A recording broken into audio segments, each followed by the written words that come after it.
السلام علیکم ناظرین، میرا نام ہے ثنا۔ آپ دیکھ رہے ہیں ہمارے یوٹیوب چینل آج کی خبروں کے ساتھ۔ تو جی ناظرین، آج ہم بات کریں گے سلطان صلاح الدین ایوبی اور اس کی زندگی کے حالات و واقعات کے بارے میں۔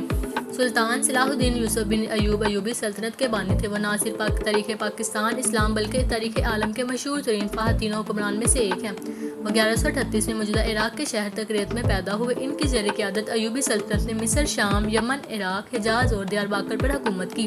صلاح الدین ایوبی کو بہادری، فیاضی، حسن خلق، سخاوت اور بردباری کے باعث نہ صرف مسلمان بلکہ عیسائی بھی عزت کی نگاہ سے دیکھتے ہیں۔ صلاح الدین کو فاتح بیت المقدس کہا جاتا ہے، جنہوں نے 1187 میں یورپ کے متحدہ افواج کو عبرتناک شکست دے کر بیت المقدس ان سے آزاد کروا لیا تھا۔ سلطان صلاح الدین اصلاً کرد تھے اور 1138 میں کردستان کے حصے میں پیدا ہوا جو اب عراق میں شامل ہے۔ شروع میں وہ سلطان نور الدین زنگی کے یہاں ایک فوجی افسر تھے۔ مصر کو فتح کرنے والی فوج میں سلطان صلاح الدین بھی موجود تھے اور اس کے سپہ سالار شیر کو سلطان کے چچا تھے۔ مصر فتح ہو جانے کے بعد سلطان الدین کو 564 میں مصر کا حاکم مقرر کر دیا گیا۔ اسی زمانے میں 569 میں انہوں نے یمن بھی فتح کر لیا۔ نور الدین زنگی کے انتقال کے بعد سلطان صلاح الدین حکمرانی پر قابض ہو گئے۔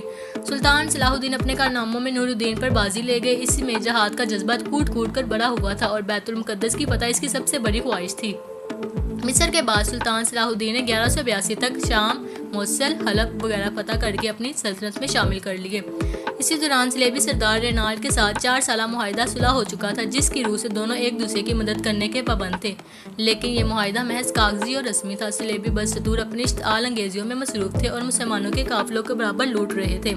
1186 میں عیسائیوں کے ایک ایسے ہی حملے میں رینالڈ نے یہ جسارت کی کہ بہت سے دیگر عیسائی امراء کے ساتھ مدینہ منورہ پر حملے کی غرض سے حجاز مقدس پر حملہ آور ہوا۔ صلاح الدین ایوبی نے ان کی سرگرمیوں کی روک تھام کے لیے اقدامات کیے اور فوراً رینالڈ کا تعاقب کرتے ہوئے حطین سے جا لیا۔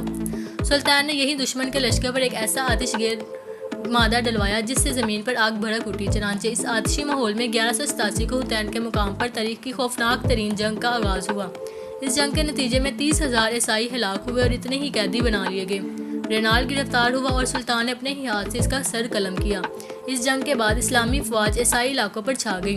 صلاح الدین بڑا بہادر اور فیاض تھا۔ لڑائیوں میں اس نے عیسائی کے ساتھ اتنے اچھا سلوک کیا کہ عیسائی بھی آج تک اس کی عزت کرتے ہیں۔ اس کو جہاد کا اتنا شوق تھا کہ ایک مرتبہ اس کے نچلے دھڑے میں پھوڑے ہو گئے اور ان کی وجہ سے وہ بیٹھ کر کھانا نہیں کھا سکتا تھا، لیکن اس حالت میں جہاد کی سرگرمی میں فرق نہ آیا۔ صبح سے ظہر تک اور عصر سے مغرب تک برابر گھوڑے کی پیٹھ پر رہتا۔ اس کو خود تعجب ہوتا کہ کہا کرتا تھا کہ جب گھوڑے کی پیٹھ پر بیٹھتا ہوں تو ساری تکلیف جاتی رہتی ہے اور اس سے اترنے پر پھر تکلیف شروع ہو جاتی ہے۔ مسیحیوں سے صلح ہو جانے کے بعد صلاح الدین نے عیسائی کو بیت المقدس کی زیارت کی اجازت دے دی۔ اجازت ملنے پر یورپ کے زائرین جو برسوں سے انتظار کر رہے تھے اس کثرت سے ٹوٹ پڑے کہ شاید رچرڈ کے لیے انتقام قائم رکھنا مشکل ہو گیا۔ اس نے سلطان سے کہا کہ وہ اس کے تحریر اور اجازت نامے کے بغیر کسی کو بیت المقدس میں داخل نہ ہونے دے۔ سلطان نے جواب دیا، زائرین بڑی بڑی مسافتیں طے کر کے زیارت کے شوق میں آتے ہیں اور ان کو روکنا مناسب نہیں۔ سلطان نے نہ صرف یہ ان کے زائرین کو ہر قسم کی آزادی دی بلکہ اپنے جانب سے لاکھوں زائرین کی راحت، آسائش اور دعوت کا انتظام کیا۔ صلاح الدین کا غیر مسلموں سے سلوک عین اسلامی تعلیمات کے مطابق تھا اور اس کا ثبوت ہے کہ اسلامی حکومت میں غیر مسلموں کے حقوق بھی اسی طرح محفوظ ہوئے ہیں جس طرح مسلمانوں کے۔ نور الدین کی طرح صلاح الدین کی زندگی بھی بڑی سادہ تھی۔ ریشمی کپڑے کبھی استعمال نہیں کیے اور رہنے کے لیے محل کی جگہ معمولی سا مکان ہوتا۔ مزید آگے جاننے کے لیے ہمارے ساتھ رہیے۔ شکریہ۔